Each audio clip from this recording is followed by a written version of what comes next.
Welcome to another edition of Inside Human Medicine podcast. I am your host, Henri Ford, the Dean and Chief Academic Officer of the University of Miami Miller School of Medicine. Today, we're tackling a very critically important topic, the rising cancer risk among firefighters. We'll explore how a program called the Firefighter Cancer Initiative is advancing science to uncover hidden occupational dangers and how groundbreaking initiatives are changing culture and policy to save lives. Joining me today are two of my outstanding colleagues at the University of Miami Miller School of Medicine. They have led the charge from the ground up. First, Dr. Erin Kobetz. She's the John K. and Judy H. Schultes Senior Endowed Chair in Cancer Research at the Sylvester Comprehensive Cancer Center.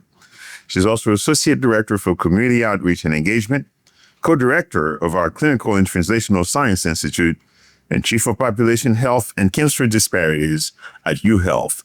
Relevant to today's topic, she also serves as the Director of the Firefighter Cancer Initiative. Our other guest is Dr. Alberto Caban-Martinez, who is Deputy Director of the Firefighter Cancer Initiative, Professor of Public Health Sciences, Deputy Director of our M.D. and Ph.D. program, and Associate Vice Provost for Research Integrity, Regulatory Affairs, and Assessment. He's also a nationally recognized leader in occupational and environmental health. Welcome to both of you to the studio. Rather lengthy introduction, but that's because you're all so great and so famous already in your own right. Let's start with the genesis of the Firefighter Cancer Initiative. Erin, let's start with you. So, how did it start? When did it begin? And what prompted this initiative? So it began about 11 or 12 years ago at this point. I kept getting phone calls in my office from a firefighter who was very distressed. His name was Butch Smith. He was a captain for Palm Beach County Fire Rescue. He was recently diagnosed with stage 4 multiple myeloma and given a pretty truncated life sentence. And what made him connect with you?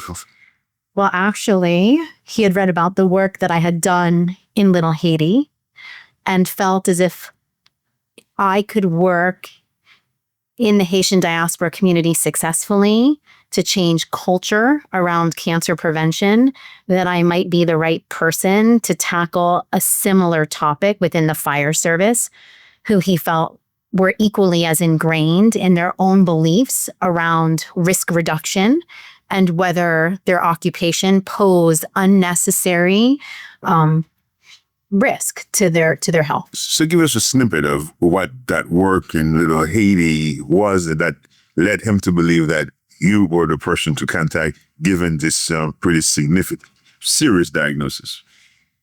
So when I was recruited to the University of Miami School of Medicine, I identified that there was an excess incidence of cervical cancer in Little Haiti, which is the largest enclave of Haitian settlement in the United States. And over the past 20 years, have been working collaboratively with community leaders from Little Haiti and the broader Haitian diaspora to understand the complex etiology of that disparity.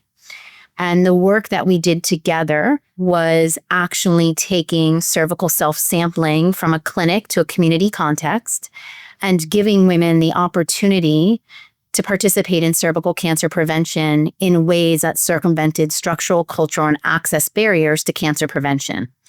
And this work got a lot of attention because I was among one of the first faculty at the School of Medicine who was working collaboratively with community members in identifying research topics of shared scientific interest. And Butch had read about the work. Right. So Butch calls you and so what? And he says, I need you to do this work. My life can not just end. Like, I need to set something in motion. I need to break the silence around cancer in the fire service. And the only way to legitimize that my experience is not mine alone, but a broader trend requires science. And it needs to be you. In that case, did Butch recognize that other firefighters were getting cancer? Is that what prompted him? So when Butch was diagnosed with cancer, I think he started to speak to other brothers and sisters within his department, particularly those who are recently retired. And he came to recognize that there were more cancer diagnoses within the ranks than anyone openly discussed. So he saw this as a pattern or trend and felt like it required science to legitimize that his observation had merit and could lead to meaningful change within the fire service, both in terms of policy and practice to reduce the cancer burden and the associated risk of disease onset and progression. So he begged me to come to a meeting.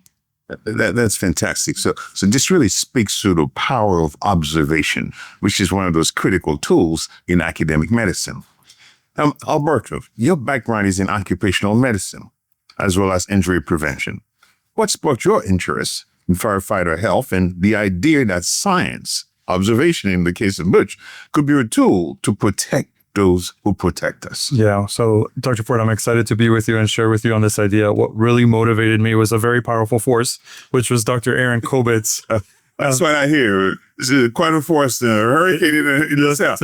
Yes, sir. That's right. So I was started here at the university in 2014, and I was actually working in construction and injury prevention. I've always been a strong believer in how you can use a person's environment where they live or where they work to try to make their life a little better. And in occupational medicine, we look at the person's work environment and we say, are there things in their work that might be impacting their health or their safety? So at the time when Dr. Kobetz was working through some of these conversations with our firefighters, she said, I have something really important I need you to think about. Come see this. And she said, watch this, see what's happening with this data. So as an epidemiologist, I said, look, can we take a look at, some of the data that they're sharing us? And is that different from background information that we see with our cancer registry here at the university? And lo and behold, there's higher rates. And to me in occupational health, that says when you see a disease that's slightly higher in a worker population than in the general population, it activates my spidey sense and says, is there something happening there in that work environment that might be giving this disease a different, presentation? And so observation really transforms that landscape. So it's almost like becoming an investigative journalist, so to speak. Something like that. Except that, you're going to interpret the information to arrive at some underlying mechanism why they are getting this disease. That's right. So tell me now, you have some data, so you gathered some data, and so what happens? How does this initiative really begin? So I take the data to Rudy Fernandez, who at the time was the head of government relations. How'd you get the data? So Butch is really at the heart of this. Mm-hmm. He was a man racing against the clock, literally and figuratively. And so he started to make critical connections because I was skeptical.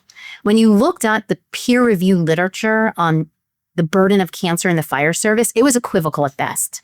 So there were some publications that indicated there was, in fact, higher risk of cancer within the fire service, and just as many publications saying that those findings were not legitimate. And so Butch found a man named Keith Tyson, who was a retired firefighter from Miami-Dade County Fire Rescue, who had undergone treatment for prostate cancer and had a similar experience to Butch. The power of observation.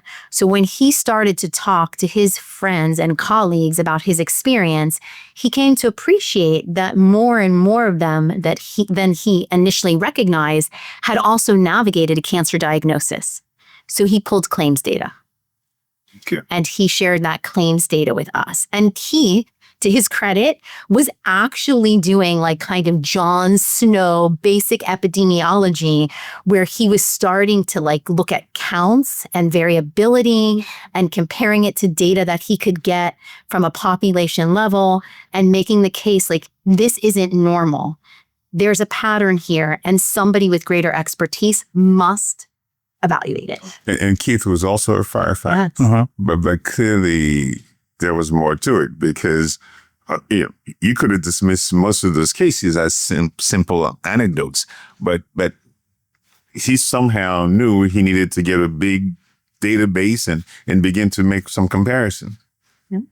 Yeah. So is this how it all started from the ground? So it started from the ground up. So we have firefighters who came to us. This is true community-based participatory research, right? We have a problem.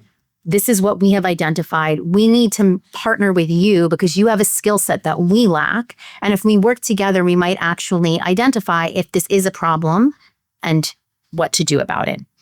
So we then engage Rudy Fernandez. And I say, we're sitting on this. Do you think we could get some funding, or is this too political? On the basis that if firefighters have an increased risk of developing and dying of cancer, their employers, which are municipalities, could really be in the hot seat. And where does that place us institutionally, given that we need to work with everyone and work with everyone effectively and equitably? And Rudy said, I think we should talk to some local legislators.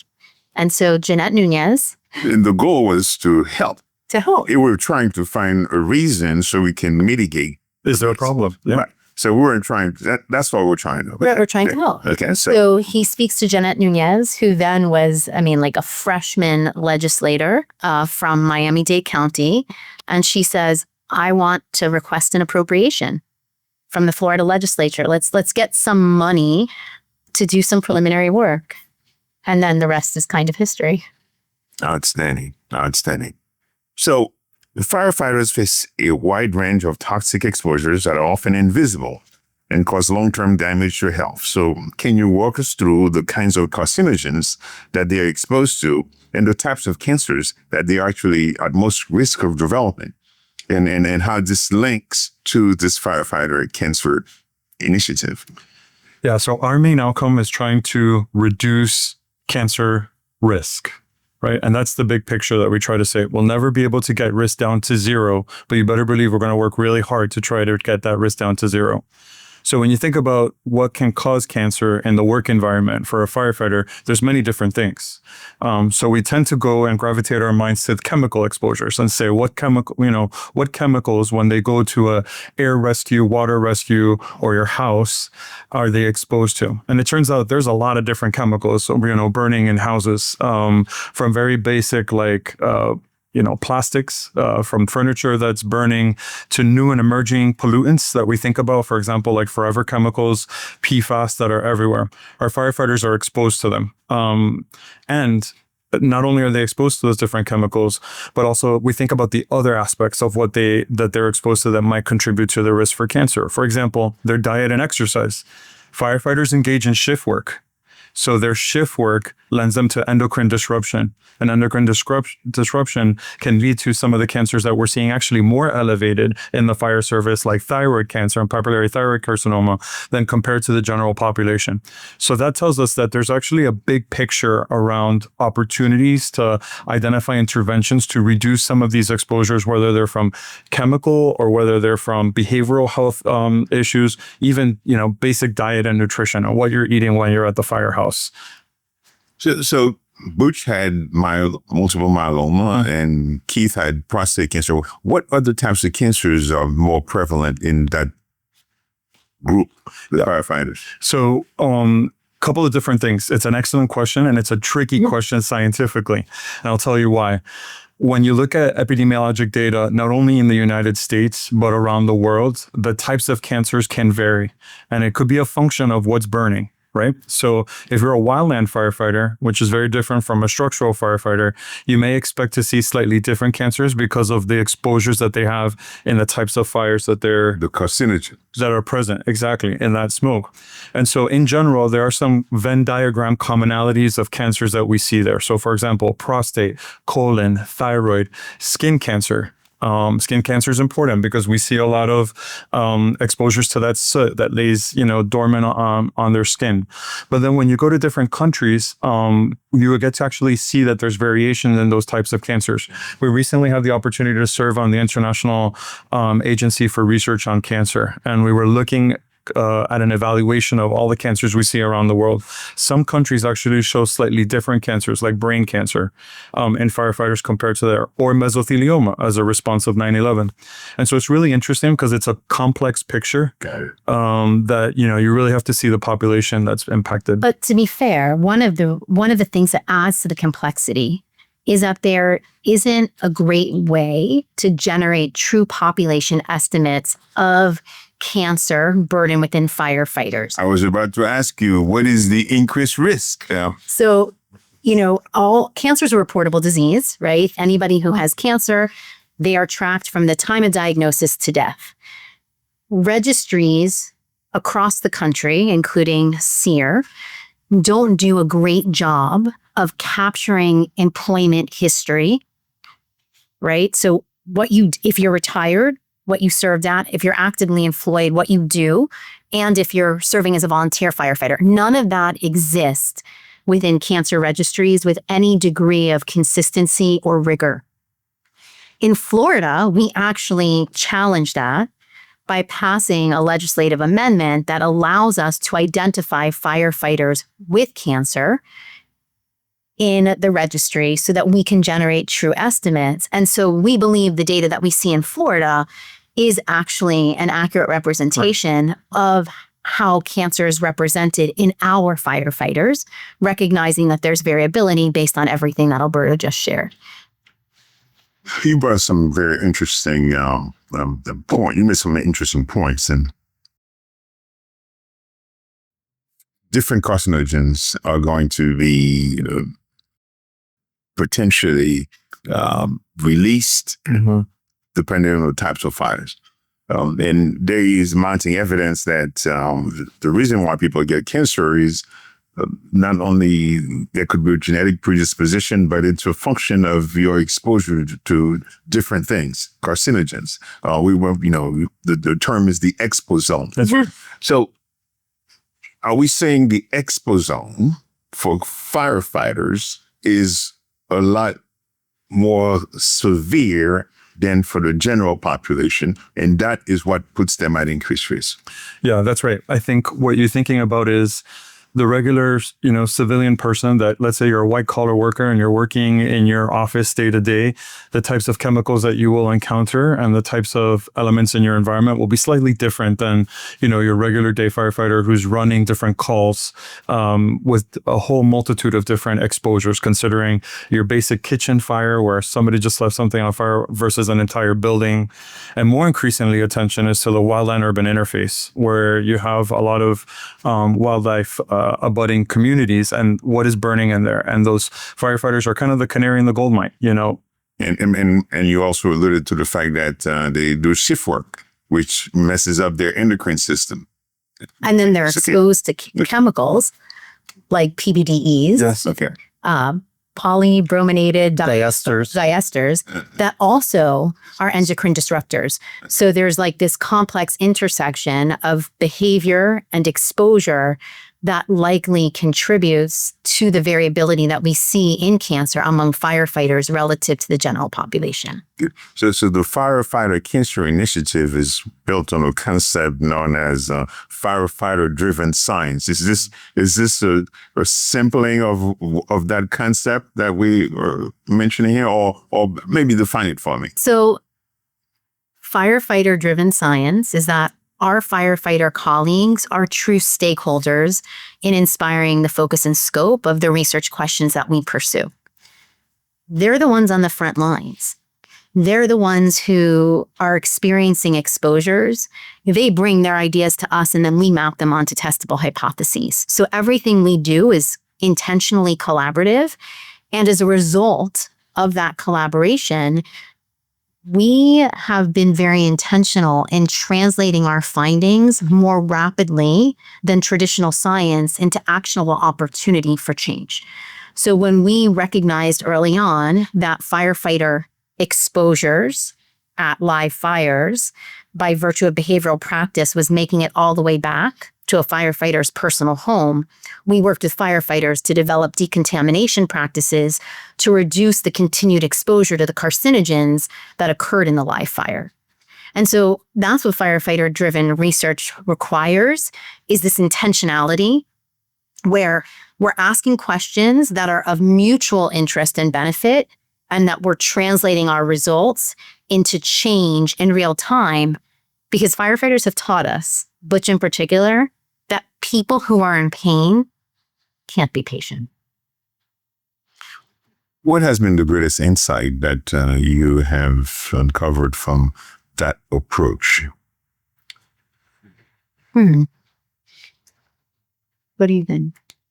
I think that for me personally has been when you work collaboratively, hand in hand, shoulder to shoulder with the firefighters and their affinity groups, nothing can stop that science. And let's piggyback on that. So you mentioned the fact that you felt decontamination of the gears was important. How did you arrive at that conclusion that getting rid of that gear that you were wearing during the fire is important and may actually help? Videos? Yeah, video.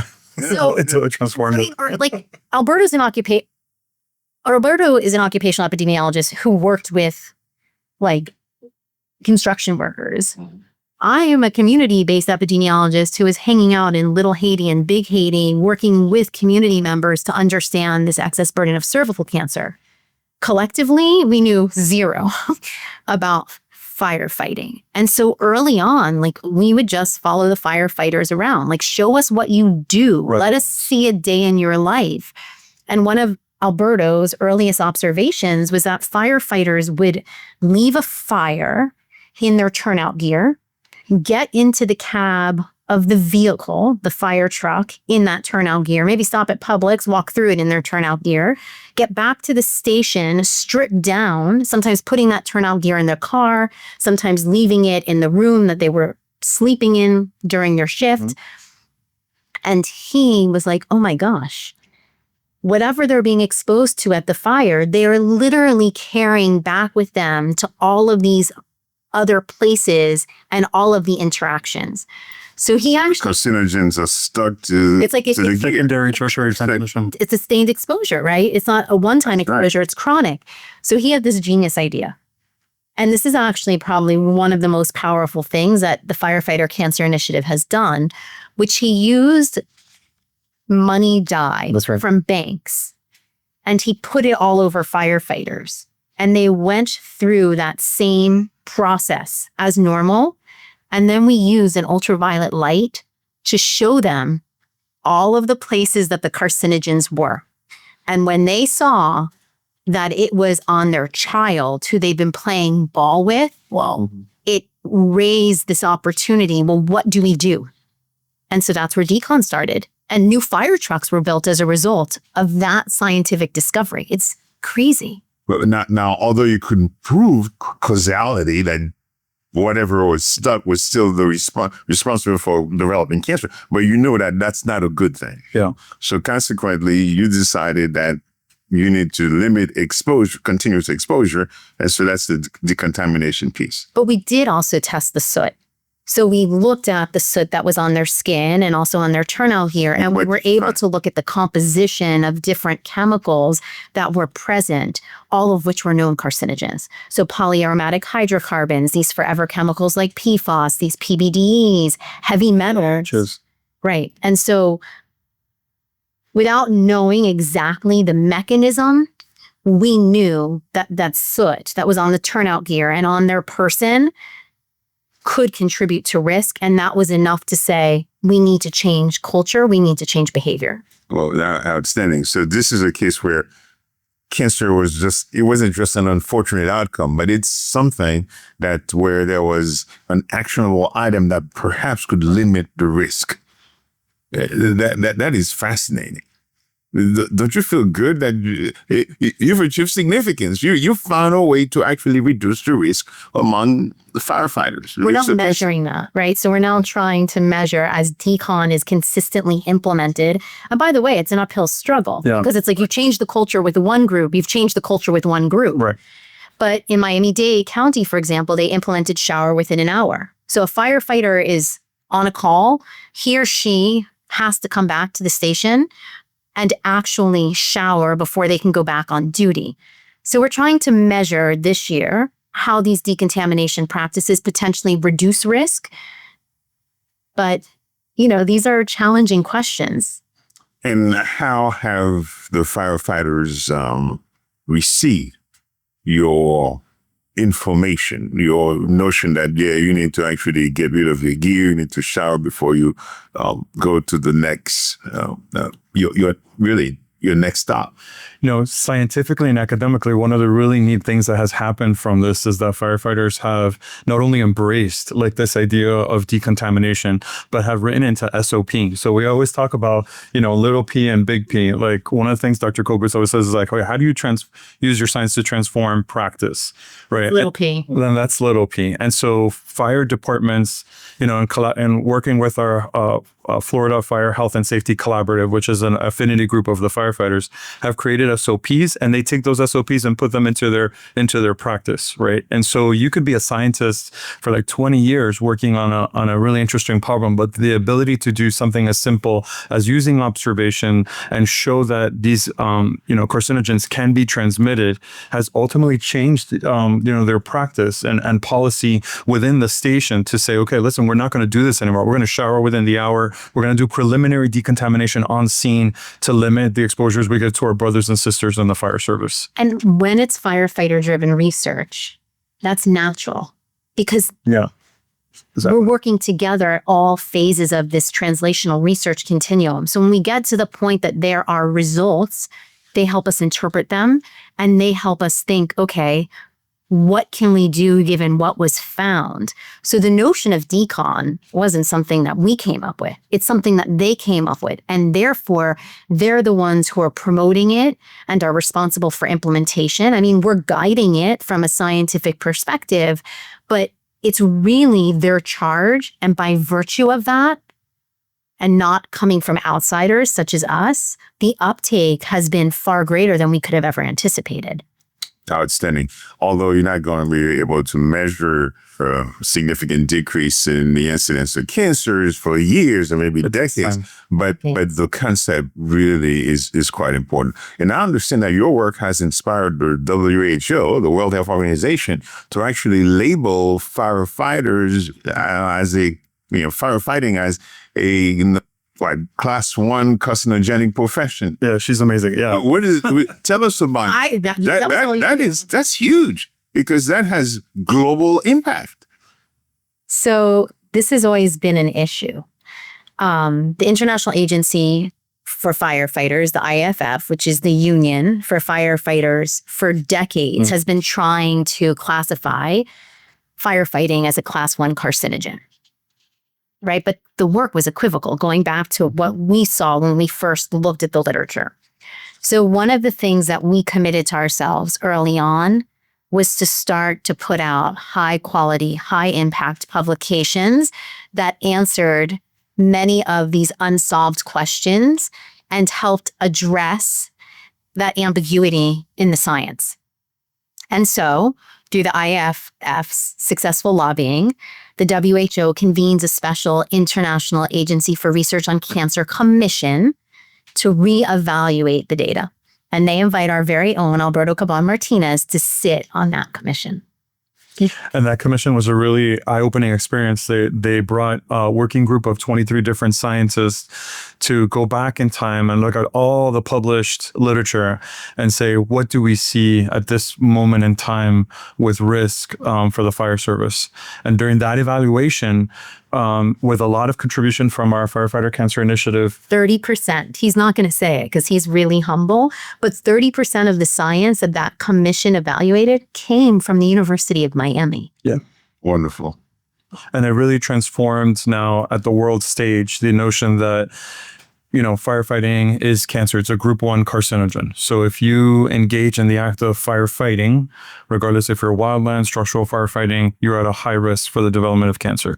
And you've also introduced some concepts that can hopefully mitigate risk, decontamination. That's right. Anything else that, any other suggestions to lower the risk? Cancer screening, very important. So, sometimes firefighters can be a little bit stubborn about, going to healthcare and talking to their primary care. Just want to help people. They're part of the healthcare system. So you know how doctors are not necessarily the best patients. The same applies to firefighters. Understood. Yeah. Understood. But your work is impacting their lives on a global scale. That's outstanding. We hope that, the information that we're doing here through the university and through Sylvester is really transforming, at the local level within all fire departments, whether they're urban or rural. There's many rural firefighters here in the United States that our work, shares with them what they could do to minimize their risks for cancer. Tell me, your work is quite significant, and now you're beginning to look at different types of hazard caused by electric vehicles, fires related to electric vehicles. Well, how prevalent are these, and what are we finding? And that was an idea that came from the fire. Yes, exactly. Yes. There you go again. I mean, going back, what led them to believe there's something different about it? So in the last year's hurricane season, they were talking about a number of spontaneous EV fires that were occurring after the vehicles were exposed to excess amounts of water by virtue of a natural disaster. Power of observation. Power of observation again. And so they say, well, we need to understand these fires. Mm-hmm. And so they always call Alberto because I'm likely to say no. And that's where it started. So basically, they nominated this idea of, can we test and evaluate what are the hazardous exposures that we would see from an electric vehicle fire, and how is that different from a regular combustion fire? Society is evolving in a way that we're all using renewable energies in our cell phones, in our watches, at home, and so firefighters are no different. They're responding to these electric vehicle fires that could they potentially be causing different, risk for cancer? So, true to our practice of community-based participatory research, they nominated the project. We evaluated the problem. The state fire marshal offered us an opportunity to set an electric vehicle car on fire and evaluate those exposures. And sir, when the state fire marshal... That's not just in movies that have this actually real life. Okay. No, this is academic medicine. So they acquired a vehicle for us to practice, and we actually did a case study evaluating the impact of the exposures on there, and have now started to pen some literature documenting how the exposures that are present, particularly with metals that we naturally have in our metabolic system, but others that are part of the battery, and how are they different and potentially impacting. And what's so interesting is in true community-based participatory research fashion, we're interested in the exposure. Right. We want to see, is there something unique about this particular fire and the exposures associated with it that drive variability in cancer risk and progression?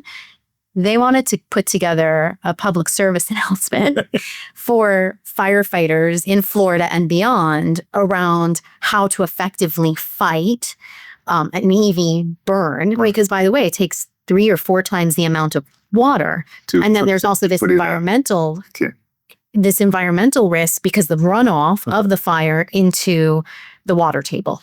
And so it's always a bit of a dance where we have to be honest that our commitment is to science, but also support their need to be at the front line, literally, of education and opportunity.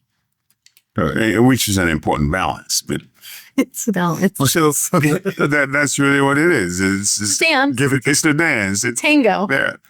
So I don't want to get off on a tangent, but going back, have you been able to identify different classes of carcinogens from that experiment that you were in, burning EV? So we haven't reached there yet. We just started this year, trying to learn more about what it is. But what we do see is different and higher concentrations of metals that we normally would not see in a regular explosion.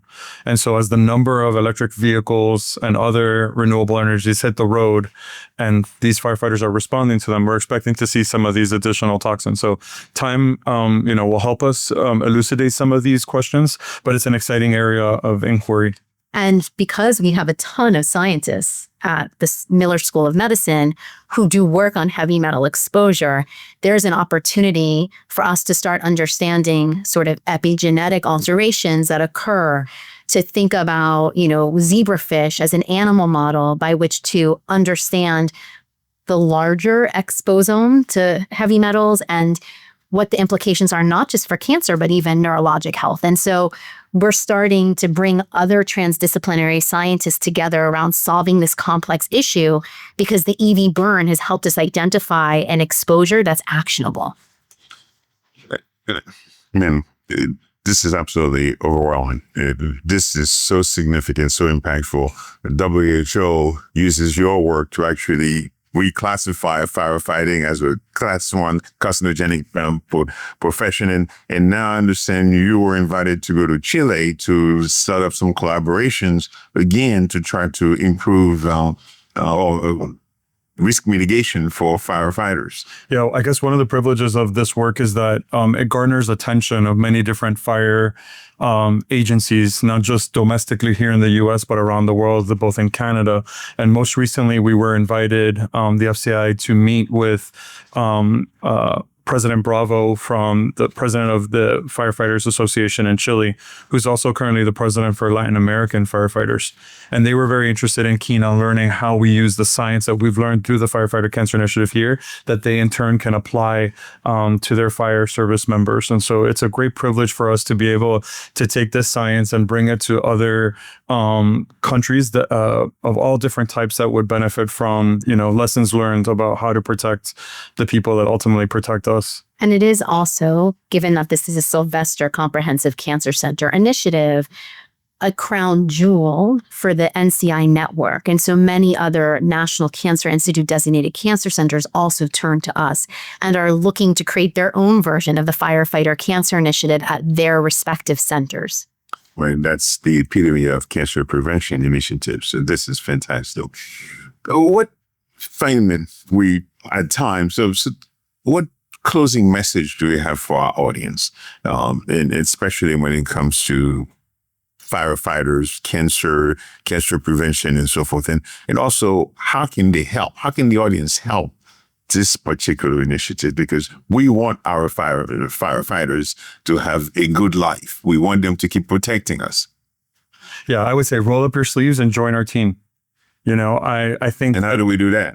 So come to the Firefighter Cancer Initiative meeting. We actually have every month a scientific seminar series. It's open to the public. And it's open to the public. We are joined shoulder to shoulder with our firefighters, with union members, with different interested stakeholders, including not only our scientists and clinicians here at the Miller School, but also from other universities that are, peeking in to learn a little bit about what we're talking about and doing. Join us. I think the idea of how you protect firefighter health and safety broadly, and particularly cancer risk, is everyone's game. And it's the least we can do to give back to the men and women that are ultimately sacrificing their life to help us when we're in trouble. So if you're in academic medicine, if you're in the community, please join us and help us in our plight to improve the health of our firefighters. Fantastic. The closing words. So when I think about this work over the past decade, I would say it's been the greatest privilege of my career. And so I would encourage all of our faculty colleagues who may be listening, particularly junior faculty, that when somebody calls with an idea that you think is crazy, it may be crazy, but it also may be worth exploration, because the opportunity that Butch gave us was something that neither of us could have imagined. And by the way, his life represents a lot more than the disease to which he ultimately succumbed, because there's not a day that we don't think about Butch and he's achieved immortality. It's tremendous, tremendous. What a place to end. And it's truly the hero of this Firefighter Cancer Initiative. Yeah, it gives me chills. Well, Erin and Alberto, thank you for your tireless leadership and your passion for science and service of the public good, and for helping us understand how research and observation can literally save lives. And I hope that we will carry the legacy of Butch to ultimately reduce we significantly reduce the risk of cancer among firefighters. So thank you for your hard work. Thank you, Dean. Thank you, Dr. Ford. Yeah. This has been another episode of Inside UMiami Medicine. Join us next time for the next podcast.